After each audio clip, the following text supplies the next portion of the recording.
La Comisión de Filosofía de Carta Abierta y del Instituto Patria comienza el ciclo ¿Qué Constitución queremos? Lo hacemos en el marco de una experiencia traumática como es el triunfo electoral del macrismo, que llevó al poder del Estado a las corporaciones nacionales y transnacionales y arrasó con la ampliación de los derechos obtenidos por la población de nuestra patria y los hermanos de la patria grande. La Constitución vigente no pudo poner un límite eficaz a este avasallamiento, por lo cual nos hemos planteado la necesidad de cambiar la Constitución por otra que pueda resguardar los avances que logre nuestro pueblo. Durante la década kirchnerista, los poderes corporativos perdieron el pleno control del Estado, que afectó sus intereses. Esto explica la retaliación de la que hoy somos víctimas los que venimos sosteniendo el proyecto nacional y popular con la pérdida de derechos y la persecución judicial. Se plantea por este motivo un cambio de constitución cuando logremos retornar al gobierno que garantice los logros populares, ya que es insuficiente que lo hagan las leyes que, como sabemos, pueden ser derogadas por otras o decretos de necesidad y urgencia con un poder judicial adicto.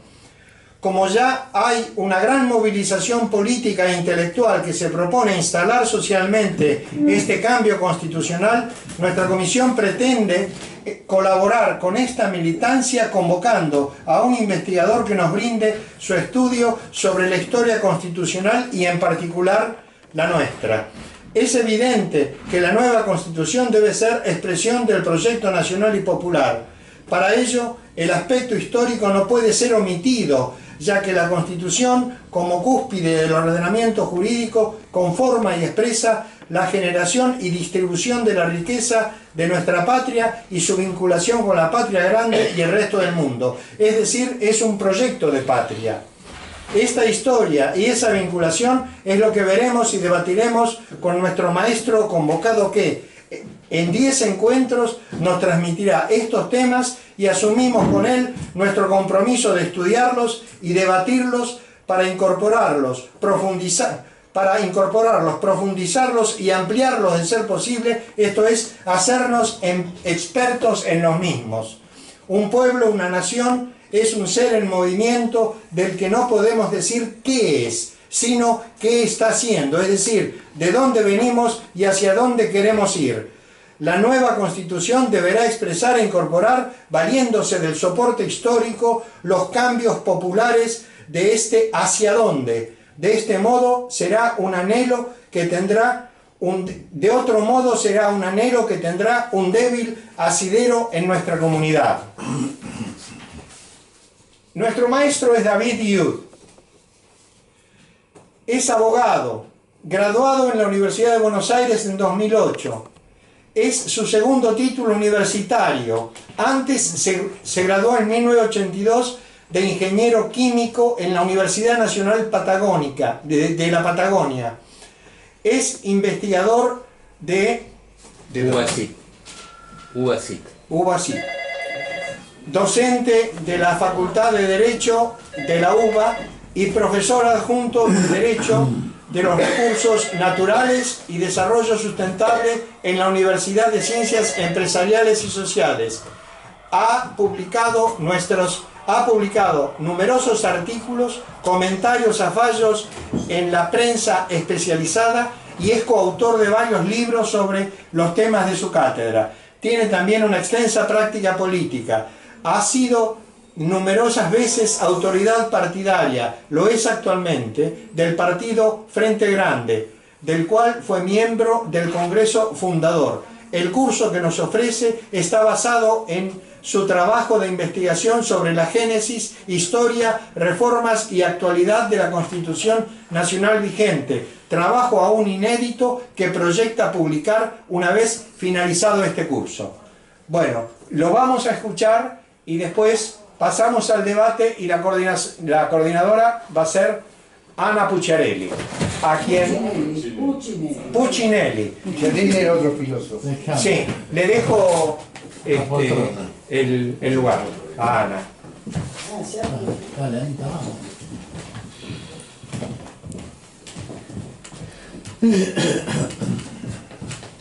Hola. Bueno, antes que nada, agradecerles a ustedes que estén acá y a Osvaldo que generosamente haya cedido su estudio y su casa para hacer posible este ciclo. Y realmente, bueno, muy honrado de tener a alguien, tenerlos a ustedes interesados en saber qué es lo que yo puedo decir al respecto. Efectivamente esto que voy a transmitirles y que va a ser acompañado por la entrega de un material escrito, el material que les van a entregar cada una de las charlas es un capítulo del libro que cuando terminemos y si consigo editor se publicará, espero que sí. Entonces vamos al tema, que es la Constitución.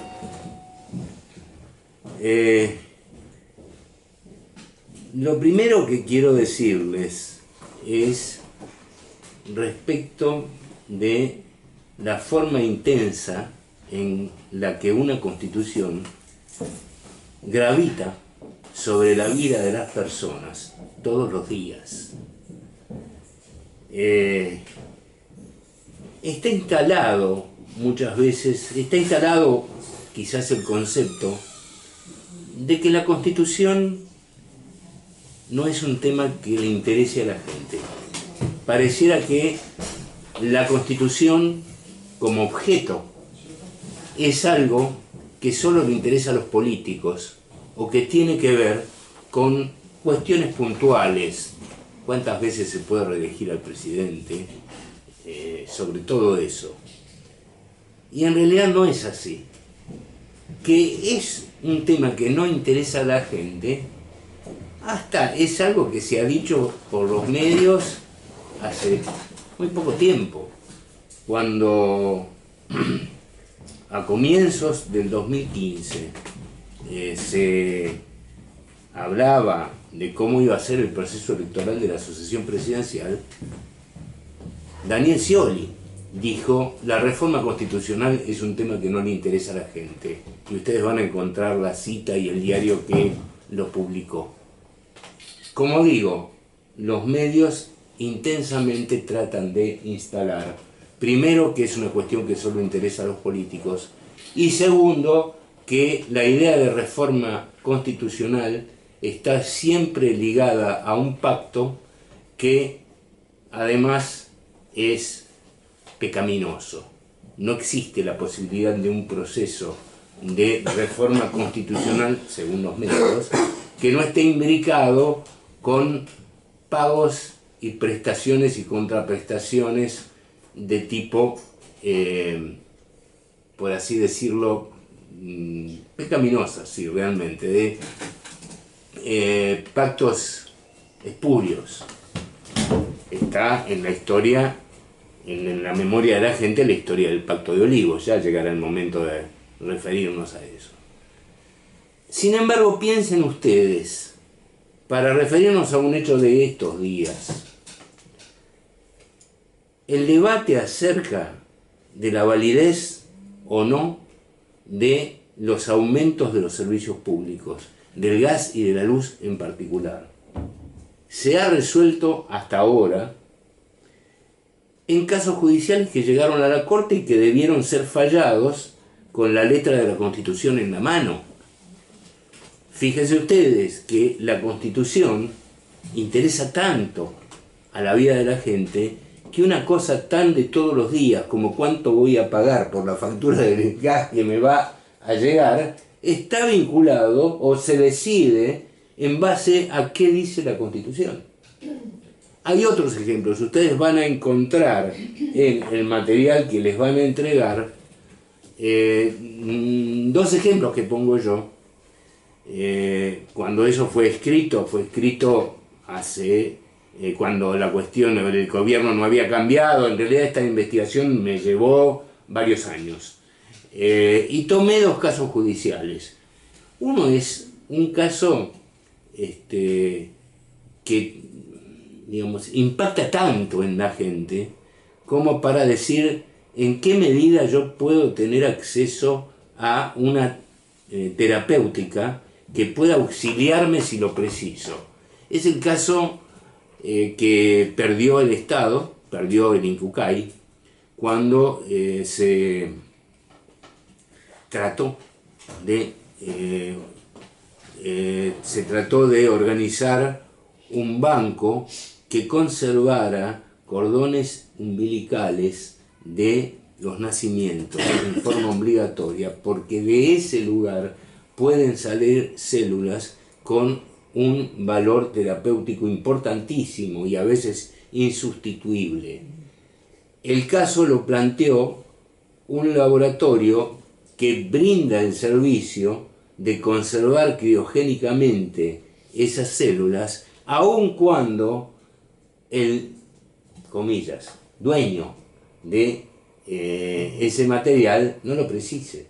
Y lo guarda y le paga al laboratorio todos los meses por las dudas que lo llegue a precisar. Mientras tanto, alguien puede estar muriéndose y ese material no se puede utilizar o hay que pagarlo como mercancía.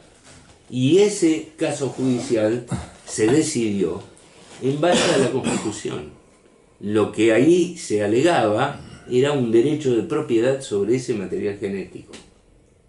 El otro caso que van a encontrar es un caso de el derecho administrativo, donde lo que se debatió entre las provincias de Santa Cruz y Chubut y el Estado Nacional era la facultad que tenía o no la provincia de direccionar el empleo, estableciendo una cuota de empleados de la industria pesquera que tenía que ser de esas provincias.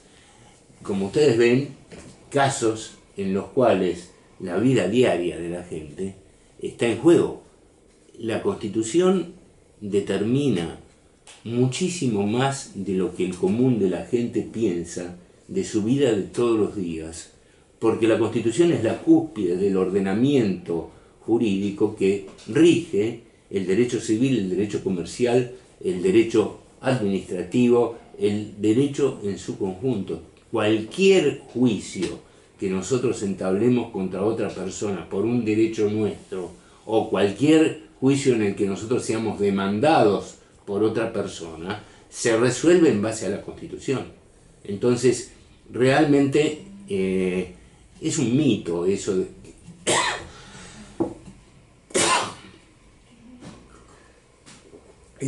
de que toda reforma constitucional tiene que ver con la hipotética reelección presidencial y nada más que con eso.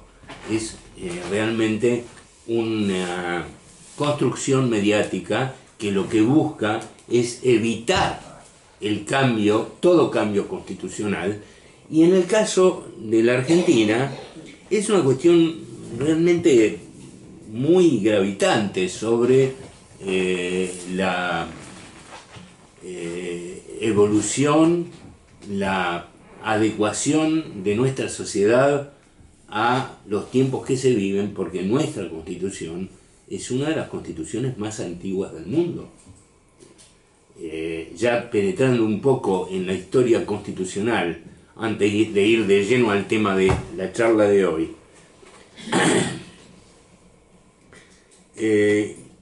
quienes estuvieron en una reunión que se hizo en el Instituto Patria y que fue el disparador para que se hiciera esto, recordarán que yo les mencioné que las tres primeras constituciones que tienen forma de ley fundamental que ordena todo el corpus jurídico de un país son la Constitución de los Estados Unidos en 1787, la Constitución francesa de septiembre de 1793 y muy poquitos meses antes la Constitución polaca de mayo de 1793. Esas tres constituciones son las primeras constituciones que podemos encuadrar en lo que es el sistema, el constitucionalismo moderno. Ahora, miremos un poco lo que es el constitucionalismo hoy. subsiste sin cambios, sino con enmiendas, la Constitución de los Estados Unidos. El resto de las constituciones han sido todas reformadas durante el siglo XX, y hubo un movimiento muy intenso de reformas constitucionales durante la segunda mitad del siglo XX, después de la finalización de la Segunda Guerra Mundial, donde se reforman las constituciones prácticamente de todos los países europeos. Alemania por empezar, pero también Francia, también Italia, todos los países que habían sido teatro de operaciones de la Segunda Guerra Mundial reforman sus constituciones con posterioridad a la Segunda Guerra Mundial, que además marcó un hito por los procesos de descolonización que hubo en el mundo a partir del fin de la Segunda Guerra Mundial. Ustedes tengan presente que prácticamente todos los países independientes de África y una gran cantidad de países independientes en la India, en Asia, la India y Pakistán entre ellos, surgen después del fin de la Segunda Guerra Mundial, y ellos dictan sus constituciones en ese momento histórico. Después hay otro momento de una gran cantidad de reformas constitucionales cuando se desintegra la Unión Soviética. Todos los países del este de Europa reforman sus constituciones después de 1989. Después hay otro momento de una oleada importante de reformas constitucionales en América del Sur, particularmente después de en el momento del Consenso de Washington, cuando caen las dictaduras. Pero nuestra Constitución prácticamente tiene el mismo texto de 1853. No ha sido sustancialmente reformada, solo ha sido ayornada en 1994. Y esto es un tema porque la filosofía que inspira la Constitución es la filosofía del ius privatismo decimonónico, que tiene muy poco que ver con lo que el mundo es hoy. Si nosotros definimos hace falta un cambio constitucional, casi diría que lo definimos intuitivamente, pero en general sin tener una fundamentación detallada de por qué hace falta ese cambio constitucional. Ese es el tema de mi trabajo de investigación y es lo que he escrito. Para poder llegar a esa definición fundada de por qué hace falta un cambio constitucional, lo primero que tenemos que saber es qué cosa es una constitución, cuál es su naturaleza, no solo su naturaleza jurídica, sino hasta diría su naturaleza ontológica. ¿Qué es, en términos de concepto común, una constitución, y de dónde viene esta idea de que un país tiene que tener constitución? Hoy no hay país en el mundo que no la tenga. Hasta la tienen regímenes autocráticos, como es el caso de Arabia Saudita. Arabia Saudita tiene constitución, ¿no? No existe posibilidad de organizar una nación sin constitución. Pero ¿cómo llegamos a esa idea hoy universal de que la organización de una nación no está completa si no hay una constitución? Ya sea que esté escrita y forme un cuerpo codificado, como tenemos la enorme mayoría de los países del mundo, o bien se trate de una constitución no escrita, como es el notorio caso de Gran Bretaña, pero también el caso de Israel, que no tiene constitución, y hay algunos casos puntuales más, muy poquitos. ¿De dónde viene esta idea? La idea de la Constitución está asociada y surge con la construcción del Estado-Nación, que tampoco es un hecho natural. El concepto del Estado-Nación aparece en un momento de la historia como desarrollo de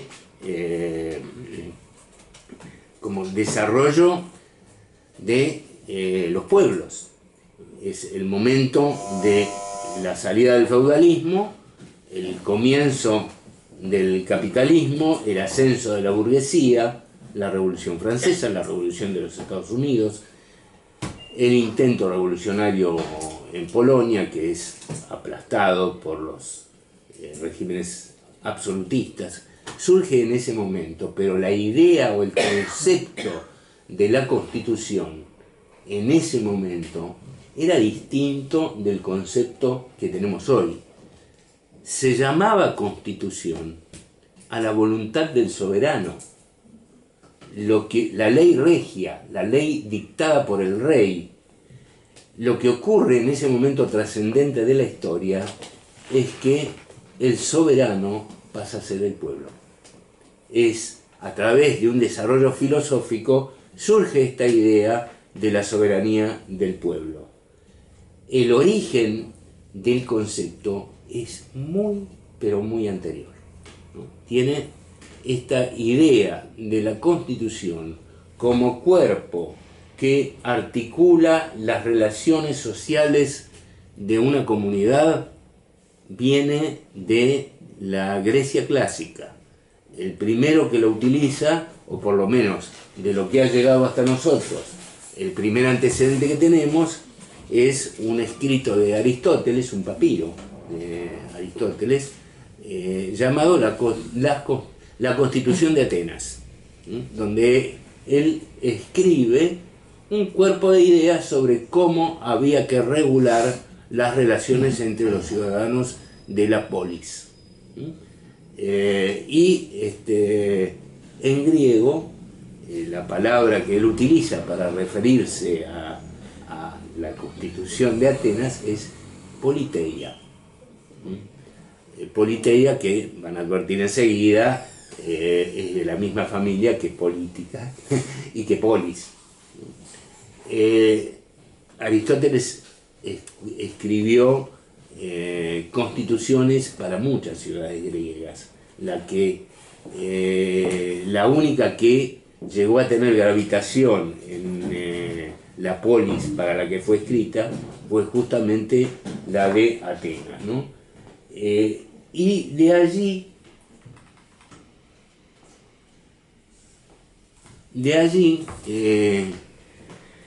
Aristóteles vivió en el siglo III a.C., año 300 aproximadamente antes de Cristo, ¿no? Estamos hablando de hace 2300 años.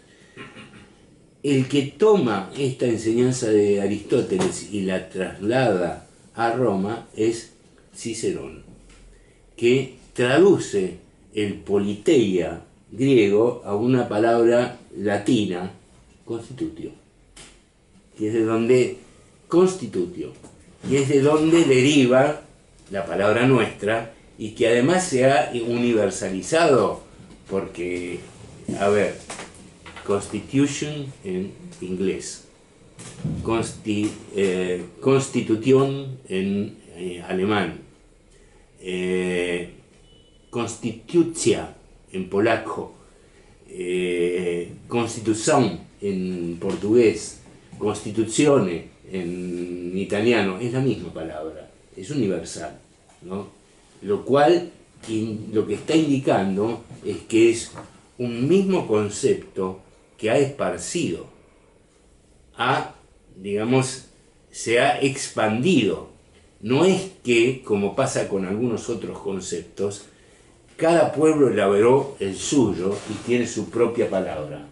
Este es uno solo y viene de esa idea de una ley magna que regula por encima de las otras las relaciones entre las personas.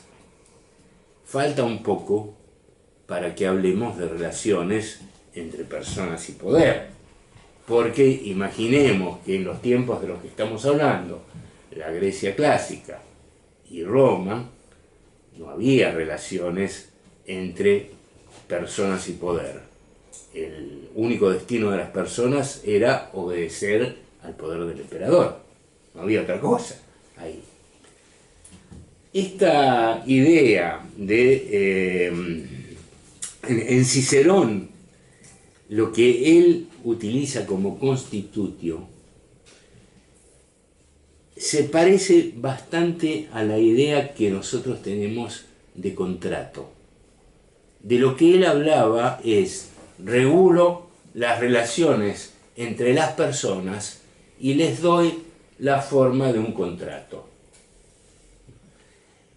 De ahí evoluciona y aparece de vuelta en el vocabulario de Justiniano, un emperador de Bizancio, 5 siglos después. 4 siglos después, Cicerón vivió en el año 100. Esto que yo les estoy hablando, Justiniano, es del 528, donde él ya introduce otro concepto, el concepto de constitución como voluntad del emperador. Es la ley dictada por el emperador que está por encima de otras leyes y que tiene por eso ese carácter prevalente como ley regia, voluntad del emperador. Este concepto de ley regia va a aparecer en la Edad Media, se conserva y aparece notoriamente en la Edad Media en una institución británica muy antigua, año 1164, donde el rey es, lo tengo por acá, Enrique II de Inglaterra, dicta una ley que llama Constituciones de Clarendon, por el lugar donde la dicta, que tiene el objeto de limitar las atribuciones del clero. Esto consolida la idea de Justiniano de la Constitución como voluntad del rey. Lo que todavía no aparece es una institución en la que alguien le limite al rey su poder. Pero no falta mucho, que viene en 1215 la famosa Carta Magna Británica. La Carta Magna Británica es un documento de 63 artículos en que los nobles le arrancan a Juan Sin Tierra. Se cumplieron 800 años el año pasado, es de 25 de junio creo, o sea, estamos a 801 años de esto, y digamos, el hito que marca la Carta Magna, que no utiliza el término constitución, es algo que todas las constituciones tienen, y es que no solo regula las relaciones entre las personas, sino que además regula las relaciones entre el poder y algunas personas. Y observen ustedes que nosotros nos preguntamos ¿qué es la política? Y tratamos de salir de vulgaridades tales como el arte de lo posible o cosas por el estilo.